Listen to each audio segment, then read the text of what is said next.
Hello, everyone. This is Jennifer. I am so grateful and appreciative that you have selected my gig on grant writing training. I hope that it is informative, that it's reflective, that it's inspiring, instructional, and will give you all the tools and the tips that you need to get started on your grant writing journey. Let me tell you a little bit about myself. I am a nonprofit organizational expert. I have been in the field for close to 30 years. I have worked with very small startup organizations to large international organizations. I've also worked within every role and position within my 26 years. I've been the grant writer. I've been the development person. I've been the vice president of development. I've been the executive director. I've worked with international organizations where I traveled the world training organizations on how they can raise money in whatever situation or community that they're in, how to leverage, partner, collaborate to again broaden their depth of capacity for their grant writing spending. So that's just a little bit about who I am. Additionally, am a reviewer. I review grant proposals that come in and are submitted for the Department of Education, for HUD, and for other large foundations. And what that means is that when a grant is submitted for scoring and you want a organization to favorably decide on your proposal, they gather together some reviewers to review those proposals, score them, and based on those scores, it is decided and determined who will get funding. So I've been on the writing side as well as the reviewing side, and so that gives me great insight into how to help you create a proposal that is reviewer ready. Okay, so speaking of ready, I hope that you have a notepad. I hope that you have a pen and that you are ready to take some very detailed notes. One of the first things that I'll start with is the application, right? So looking and reviewing all of the information and details that are printed about the application, like the capacity, the amount of funds that are available for funding. What is their budget? Also, what are their areas of interest? Very, very key, the areas of interest and the number of grants that they give per year, and if that's provided around the timeline. Now, what's really key about that is because used to be, almost 30 years ago, grant writing was much different than it is today. So now you don't have the opportunity to send in unsolicited proposals as you once did. So once you are invited, or once you have been given permission to provide a letter of inquiry or some type of letter of introduction, and they have said, okay, go forward and send in a proposal, they will provide you generally with guidelines and an application. It is very important that you review that application thoroughly. I would spend a whole day rereading the application, looking at even to the detail of the font size, the margins requirements, all of these things. As a reviewer, we want to eliminate as many grants as possible because I'm sitting in a hotel room as a reviewer and I'm reviewing hundreds of proposals. And we're looking for those who don't follow instruction, because if you don't follow instruction, more than likely you won't be a good steward of the money. And that's not necessarily true in all cases, but it is an indicator that you are not paying attention to detail. So I will say, please pay attention to detail when it comes to the application process. Understanding what the funding cycle is, understanding what the reporting requirements are. Most grants will tell you when they want a report of some kind. They want it written. That then means that when you are writing your proposal, you want to integrate all of your outcome indicators, which you will be reporting on at the end of your funding cycle. Now, if it's a multi-year grant, that's a whole different conversation. But again, that fact still remains about the reporting and being very succinct and clear about how the funds were spent. Okay, so once you've gotten past the application process, then now you want to begin writing. And you want to write to their area of interest. If your program is around homelessness, if it's around teens, if it's about youth or senior citizens or veterans or whatever your area of interest is, make sure that you are giving back to the funder, potential funder, the language that they are giving you in their proposal about where their area of interest is. This is the area that I am interested in funding. That's what they're telling you. I am interested in funding teens. I am interested in funding teens who are runaway teens. I am interested in funding veterans. They are very clear about their area of interest. And you then want to speak to how you are going to meet, how your program and your organization is going to meet the need that is outlined and defined by that organization. That's why they're giving funding away. They have a need, they have funds, and they are looking for partners in various communities to help them address that need. Right? A lot of mistakes that I see when grant writers, when I'm working with an organization, is that they want to communicate what they do, which is fine. However, we need to incorporate what the interest is of the funder. That's very important. And they will give you that language very clearly about what it is that they're interested in, and you want to meet that. You want to be able to address that in some way in your goals and objectives, okay? So once now you have for yourself defined what the need is, in agreement now with the funder, also how your organization or program is going to meet that need, you are now going to need to create a budget that will support and substantiate why you are asking for the amount of dollars that you are seeking to fund your program. Now, this is an area that, again, is very sticky. As a reviewer, the first thing I do is go to the budget. I go to the budget and I find out how much is the organization asking for. Now, if you're asking an organization for, let's say, $150,000, but you only are serving, 100 people. That means you are spending $10,000 per person. Now, I hope I did my math right, but you get my point. The point is, how much per person are you spending? Now, we all know that you have admin costs, you have supplies, you have materials, you have all of those things, but you want to make sure that your budget is in line with your real capacity. Again, there are thousands of other organizations that are competing for this limited amount of funds, right? They're being inundated, which is why they've shut it all down and said, listen, we'll invite you. Don't just send us unsolicited proposals anymore, because they were being inundated with proposals that were outside the scope of service.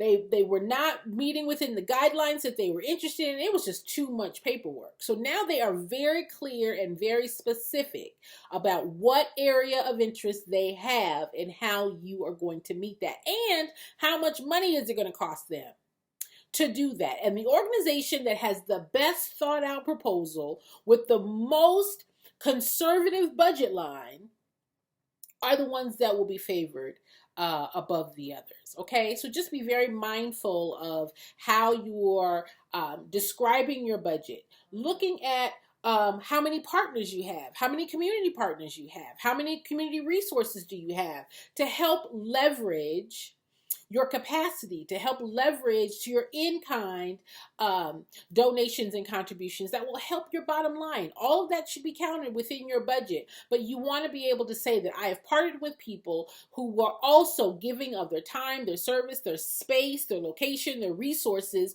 where without that partnership would cost a certain amount of money. Now with it, these are savings that we are able to contribute to the budget as well. This also shows that you have longevity and that you've thought it out, sustainability. A donor doesn't want to think that this is a one-time shot, that they are throwing money down a black hole. They want to make sure that you have thought out how these funds are going to be spent, and that you have a plan for what's going to happen next. Many people approach me and just say, Jennifer, I need a grant. And I said, okay, that's great. Now, what happens after you get the grant? What happens after you spent the money? Do you have a plan for what's next? You want to be able to build that into your conversation and communication as well. Okay. Now, I want to share with you quickly about um, your outcomes measurement, really being able to articulate in measurable terms the impact of your organization to the community that you're serving, to the individuals, however your program is defined, that you are saying as a result of our engagement, interaction, intervention, implementation, whatever it is, that we have been able to have this measured impact. And as a result, that supports our need, the need for our organization, the need for our program. We've been able to overcome, adapt, achieve all of these things by a measurable amount, by 10%, by 20%, by 30%, whatever that amount is, being able to speak clearly about how you are going to be able to measure effectiveness. Now, most grants are within a year's period, right? Unless they are a multi-year grant. But if they're within a year's period, you should know by month 5 out of a year, you should know by month 5 how you are doing in meeting your goals and objectives. Do you have a well thought out plan? Do you have roles and responsibilities? Do you have the descriptions of what should be happening by this point? Because when it comes time for the funding to expire, they're going to start sending you letters and communications saying, we're waiting for our report. And you don't want to wait until the very end when people have left, have graduated, have moved away, and you now don't have access to this information. Make sure that you are measuring as you go. Make sure you are able to articulate how individuals, communities, whatever has been impacted and the change that has happened, lasting change, right? Again, how you're going to measure that. Let me talk quickly about funding and where to find funding. You can become a partner with the Foundation Center. The Foundation Center, they have a few directories that you can review free of charge. However, the more in-depth review of foundations, when they their areas of interest, their cycles of funding, about the organization, their 990s, the things about how they spend their money, who they give their money to, what types of programs they fund. Those things will come from the Foundation Center. I have used them for close to 30 years. Love, love, love all the information that they provide. Now, they are somewhat pricey. I mean, when I started out, they were like $49, again, close to 30 years ago. However, it was a book then. Now, it's all electronic. So you can find that information mostly online. I think the yearly subscription on various levels goes from maybe $199, $149 up to $399, depending on what your budget is. But I think it's well worth it. It will let you know those foundations and organizations that will take unsolicited proposal. If you are a faith-based organizations, which again is very difficult to find an organization or a foundation that will fund that type of program. Again, putting in those detailed specifics in the Foundation Request Center will help you do that. You can also go to your community foundation. Many of the community foundations have access to grant writing resource tools, directories, and so forth, that many times if you are a part of your community organization, they will allow you to use those things on the premise, I believe, free of charge in most places. You could even possibly go to the public library to find those resources free of charge as well. Most communities have a community foundation that will help you with that, because the community foundations wants to make sure that all of the services within their community are equipped to make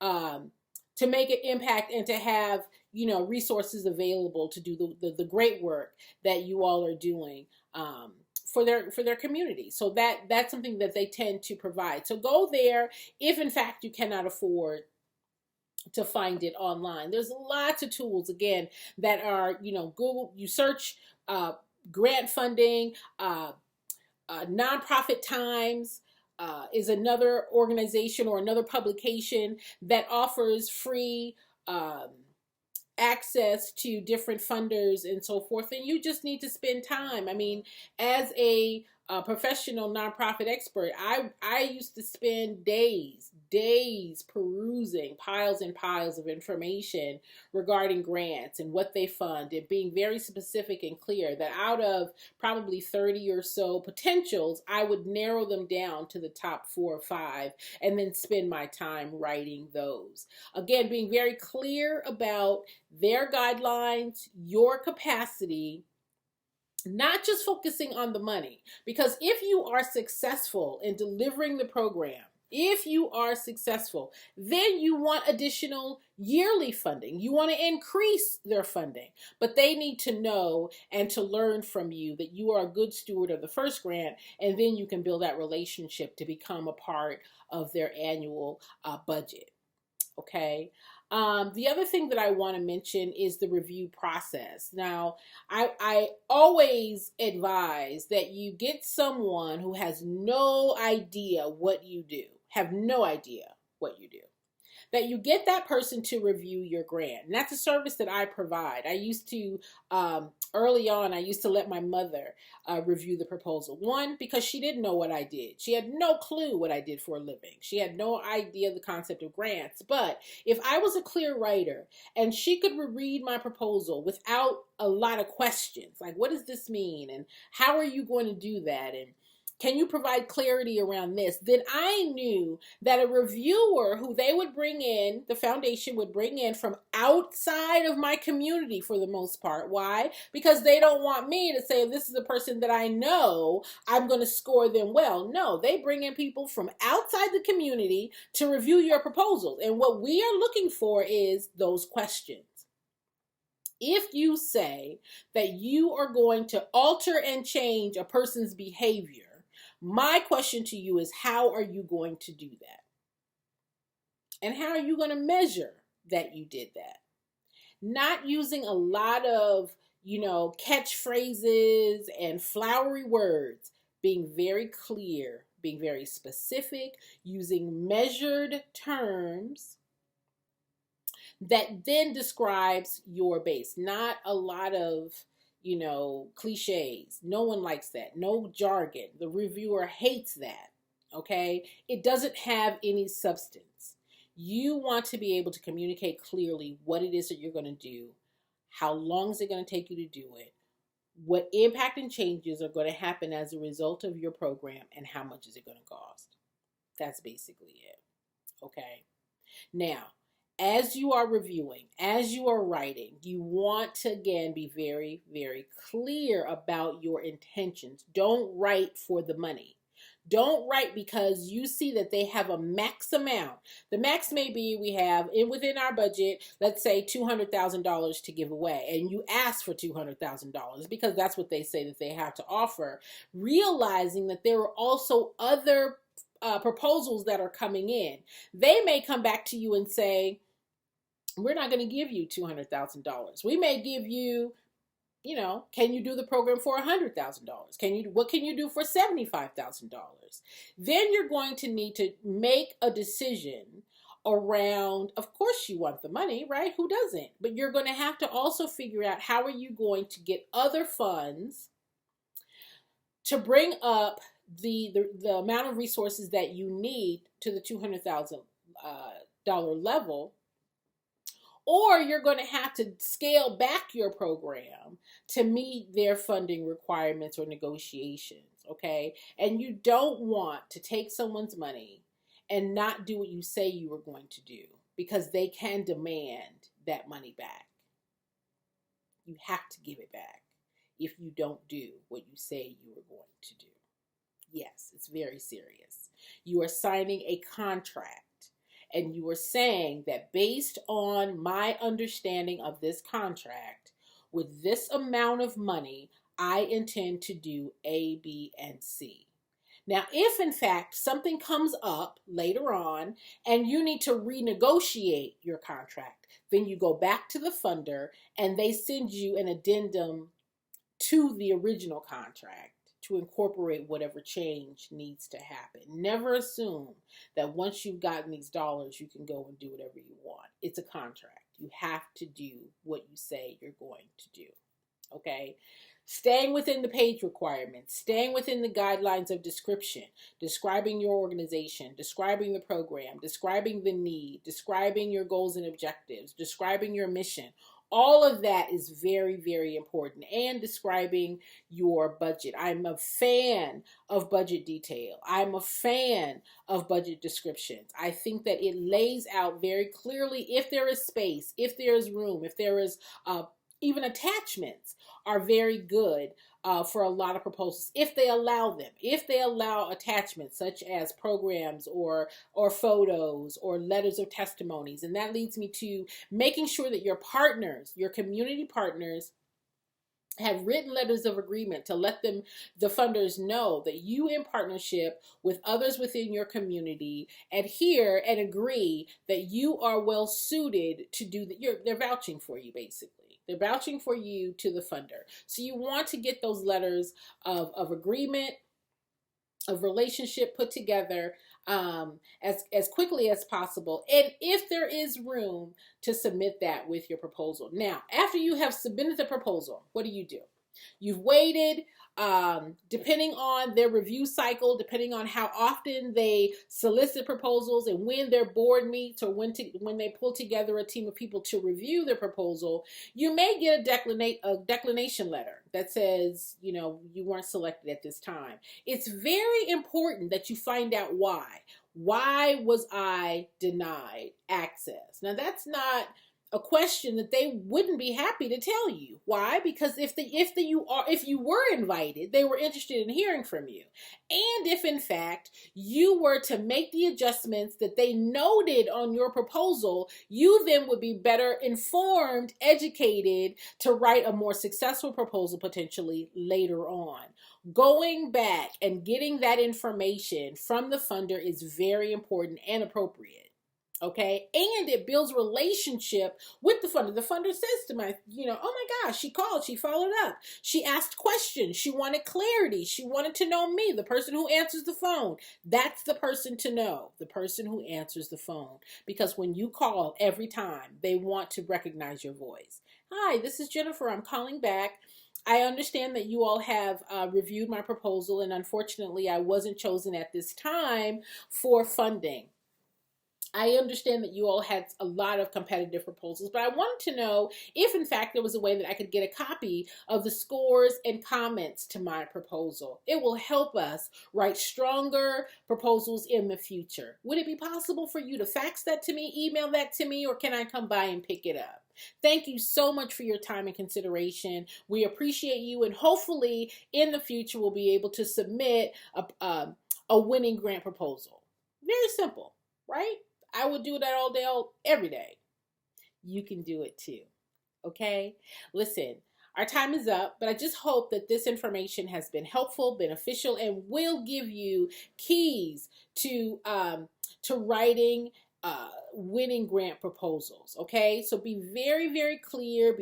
And last note. Please don't wait until the last minute to write, okay? I get phone calls all the time about my proposal is due on Thursday and it's Monday. As a reviewer, I can look at a proposal and I could tell you for a fact a proposal that was thrown together. Why? There are inconsistencies throughout the writing. There is no clarity or specific description on any element or component, and the budget doesn't jive with what you're asking for. It's very telling when you throw together a proposal. So please don't wait until the last minute. It's better that you not submit a proposal than submit one that is poorly scored because it wasn't well thought out. That leaves an impression on a funder. Okay, so you want to make sure that you have thought it out. You are clear, concise, have it reviewed. Again, that's a service that I can provide for you here on Fiverr at a pretty reasonable rate. But it's not free, okay? And if you can't afford me, do what I did. Call my mother. I hope that this training was helpful. I hope that it was informative. And I hope that you have great success in all of your grant writing efforts. Blessings.